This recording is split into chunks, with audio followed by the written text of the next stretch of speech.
People usually visit Rome with a checklist.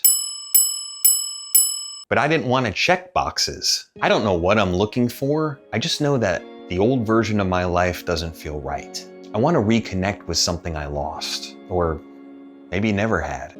Like Audrey Hepburn in Roman Holiday, I've slipped out of my usual life, and now I'm chasing something real.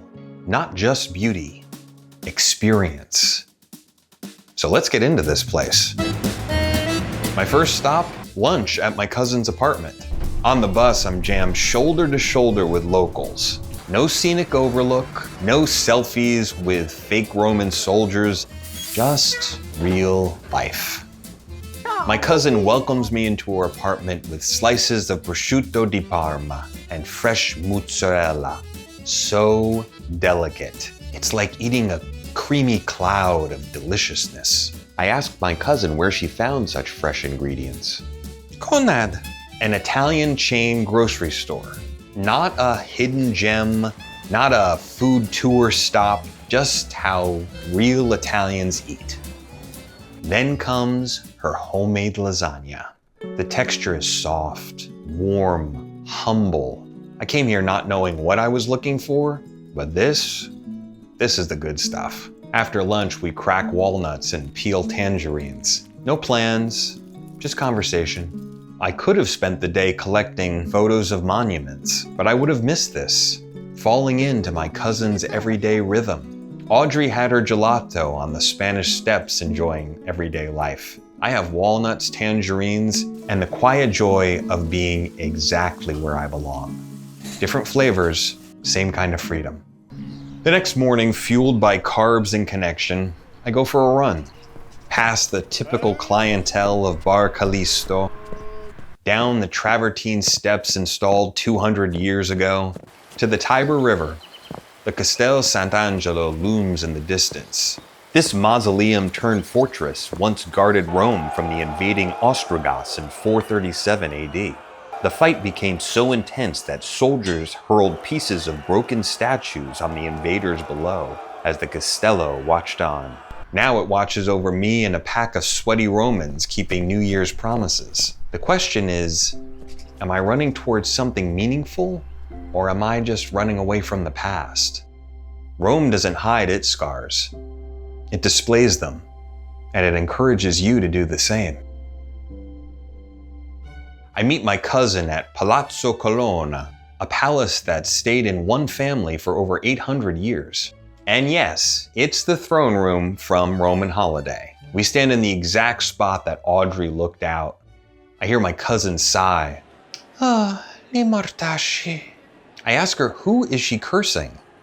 People don't make beauty like this anymore. They want the cheap, no taste. They should be killed. I laugh, but I get it. She has taste. Big, bold, unapologetic taste. The palace is stunning, but that moment, that curse, that's what I'll remember. For lunch, my cousin takes me to her usual spot. I order pasta amatriciana, tomato, guanciale, aged pecorino romano. The sauce tastes like it's been waiting centuries to tell me its story, and I finally slow down enough to listen. In Rome, everything has age. People, buildings, cheese, but nothing feels old. It feels seasoned, rich, alive. Maybe that's what true experience does. Turns existing into enjoyment. Turns just surviving into savoring. Although my cousin has lived in Rome for over a decade, she's never been to the Vatican Museum. In the Sistine Chapel, we lean back and stare up. In 1508, Michelangelo didn't lie on his back to paint the ceiling. He stood, straining upwards for hours, neck locked, back aching. He even wrote a poem about it. La barba accende. My back is a bent, my neck's in pain, and paint keeps dripping down like rain. My cousin takes in the whole masterpiece.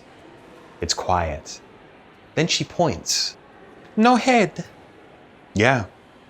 Judith beheading Holofernes. It's like all men in bed.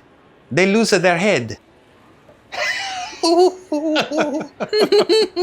And just like that, the most sacred ceiling in the world becomes our own, an inside joke between cousins. Then, the moment I had waited for all day arrives.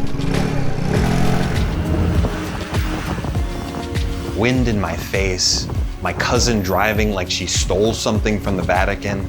Somehow I'd found my version of Roman holiday. Not scripted, not polished, not royal, just real. And in that realness, I found what I didn't know was missing. A piece of myself, the part that doesn't just want to exist, it wants to enjoy. I will not go back to my old palace. My adventure continues, and Rome will stay with me. Not the checklist, the experience. Thanks for watching. Stick around for the next one. Rome's not done with me yet.